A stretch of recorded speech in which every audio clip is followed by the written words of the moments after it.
Welcome to the Heal Your Heartbreak podcast with your host, Breakup Bestie, aka me, Kendra.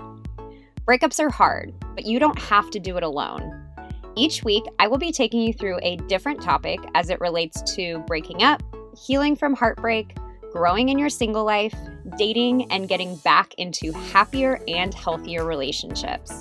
The goal of this show is to provide support, hope, tips, and to remind you that above all, this too shall pass.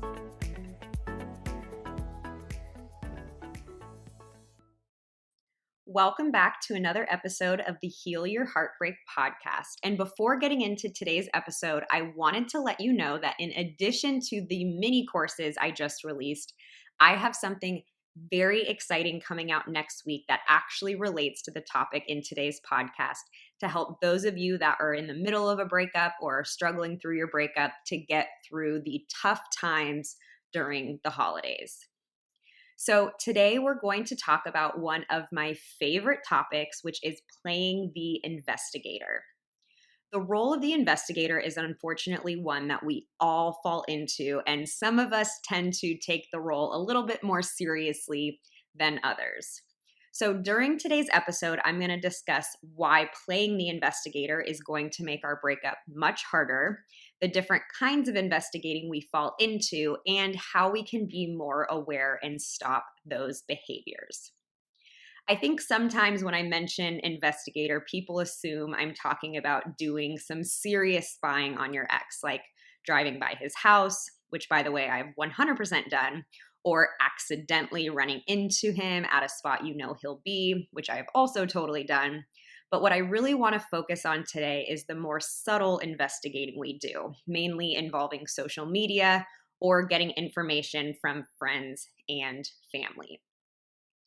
We play investigator for a number of reasons. It's either we feel out of control of the situation, so we're trying to latch on to anything we feel like we might be able to control.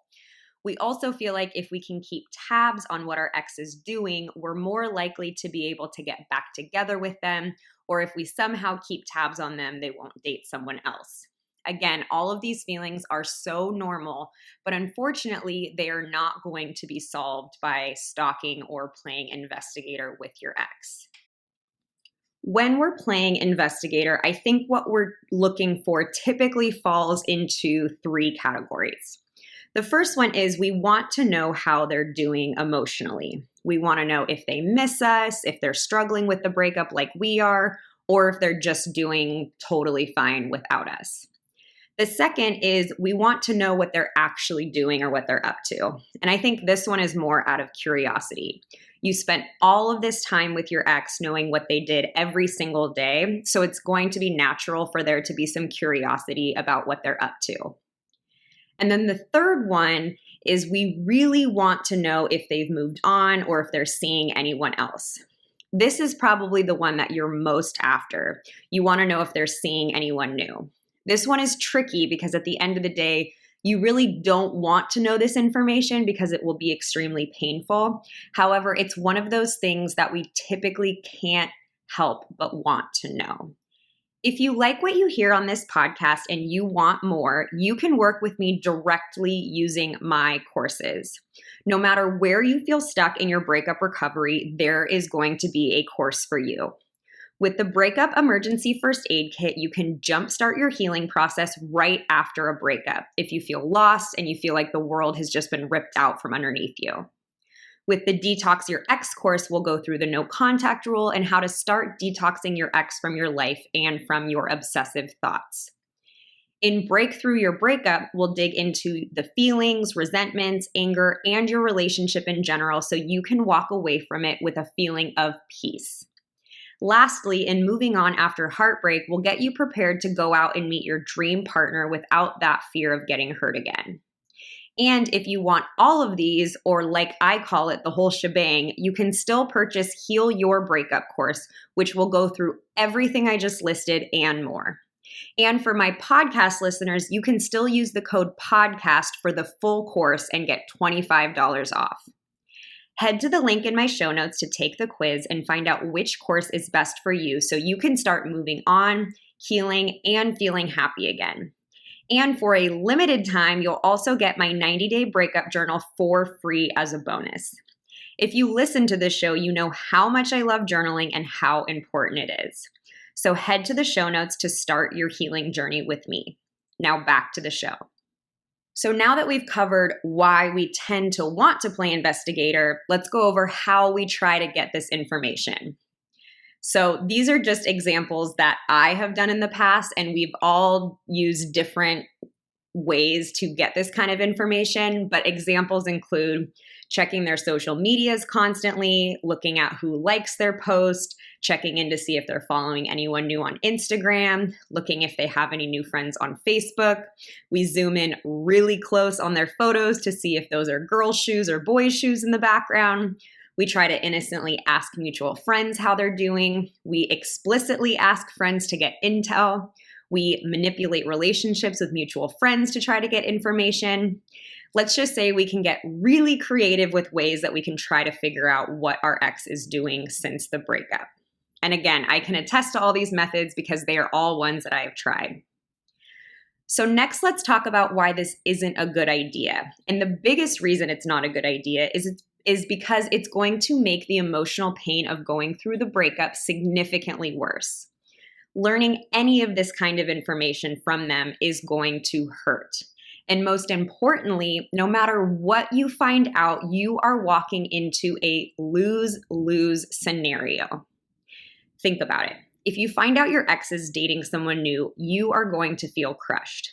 If you find out they're super happy and out having a ton of fun after the breakup, you're going to feel super hurt because you are sitting there feeling very hurt. If you find out they're doing awful after the breakup, you're going to feel worried and super sad. You're also going to want to jump in and try to help. And I know this because I get DMs weekly from people feeling guilty and wanting to go help their ex. And any of this information you find out is going to make you think about your ex more than you already are. So you can see where I'm going with this. You're walking into something that will punch you in the gut no matter what kind of information you find out. But at the end of the day, I get it. It is so tempting to want to know this kind of information. So the way I see it, you have two options. The first is that you can continue doing what you're doing, playing the investigator, but with a new awareness of how it's hindering your breakup recovery. Or, which is what I recommend, you can take some action and put a couple fail-safes in place to help prevent you from checking up on your ex. And these are some of the fail-safes I've used in the past that have really worked. The first is going to be with social media. The best case scenario with social media is that you block your ex so you don't have access to their profile or what they're up to. I always think about it this way. If we were going through a breakup 20 years ago, you break up with that person and then you might run into them around town, but other than that, you don't have any kind of information about what's going on. Now with social media, we can look at what they're doing on a daily basis, who they're hanging out with, who they're talking to, all of these things that are going to make it a lot harder for us. So best case scenario is you block them. But I do understand that this is tough for people. And in my past breakups, it took me at least a few months to be able to do. So if you're not at the point of being able to block them, I want you to at least start with just unfollowing. That way they won't pop up in your feed when you're not expecting it. However, the downside with this is that you're still likely to want to go look on a daily basis. So at the end of the day, it's really up to you and whatever you feel ready to do. This also goes for friends of your ex or that girl you were always worried about, anyone that you think may be triggering to you or people that you feel really drawn to check on a regular basis. In past breakups, I would pretty consistently look at my ex's ex because I want to see if maybe they got back together or they're talking again.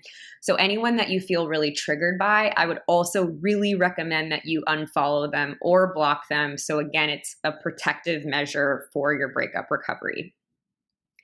Lastly, don't forget about all social media channels. Everything that we experience now has some kind of social media presence.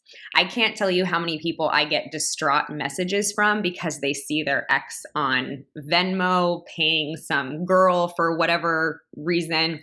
So make sure that you do a sweep through all of your apps, again, to keep yourself protected from having to find out this kind of information. Next, let's talk about how we can protect ourselves with friends. So as much as I know you're not going to want to do this, you need to have a conversation with your friends and let them know that you do not or cannot hear any information about your ex. Friends tend to want to tell us this stuff because it's gossip. We all, as much as we probably try to deny it, we all love this concept of gossip. So your friends are going to get this kind of information and want to immediately tell you. But have your friends be a safeguard for you not to get that kind of intel that will hurt your recovery. Also tell them that even if you ask them about your ex, that they will stay strong and won't tell you. I remember in my last breakup asking a friend how my ex was doing, acting again like I was just innocently wanting to know. And they told me, no, I'm not going to tell you that. I don't think it's a good idea. My first reaction was I felt embarrassed. I felt mad that they weren't being a good friend to tell me. But I ended up really thanking that friend because it was the best thing for me, and they were just trying to protect me. And I think the embarrassment of them telling me no prevented me from asking friends moving forward. The next thing is going to be keep an eye on your motives. I don't think we necessarily do this consciously, but sometimes we end up staying in touch with our ex's friends for the purpose of finding out information about our ex. Whenever someone asks me if they should stay friends with so-and-so who's friends with their ex, I ask them to be super honest with their motives. So you can ask yourself the question, do you really want to stay friends with them because you value the relationship and you can see that relationship being a long-term friendship? Or do you just want that connection with your ex? This also goes with events.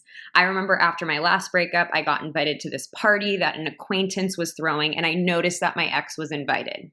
After seeing that, I had every intention of going, but the truth was, when I asked myself, I was not really close with the person who invited me. Under normal circumstances, I probably wouldn't go, so that left me to know that my motive was just going to see my ex. If you can be really honest with your motives, you'll be much more likely to do what's best for your healing. So there you have it. Hopefully this gives you some insight into some things you've been doing that will help you in your quest of letting go of your ex. I really want to stress, though, that this is not something you're going to be perfect at. So if you slip on any of these things, looking at their social media, digging for information with friends, I really want you to not beat yourself up over it. We're already feeling so low after a breakup. The last thing we need to do is pile on guilt or shame or any negative emotions because we don't do something perfectly. I love the saying, progress, not perfection. So even if you're making a tiny bit of progress on this, that's huge and worth celebrating. Even if you just keep the awareness of this as you're moving forward, you're going to be in a much better position. As always, hopefully this episode has given you a new form of awareness of some of the actions that you're doing and has given you some insight as to why you're doing the things that you're doing, which is always my goal with all of these episodes. So I will see you back here again next week, and make sure if you're not already following me on Instagram, make sure you go follow me at Your Breakup Bestie so you can be the first to know of this new challenge that I am launching on Monday. I hope you enjoyed today's show. If you loved it, I hope you'll leave me a review and share with your friends.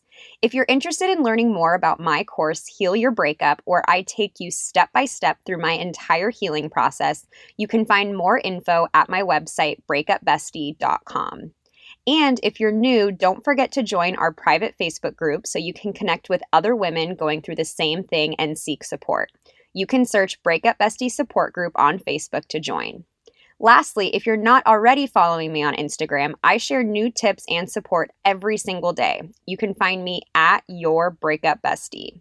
Most importantly, hang in there, stay connected with loved ones, be nice to yourself, and remember, it's all going to be okay. I promise.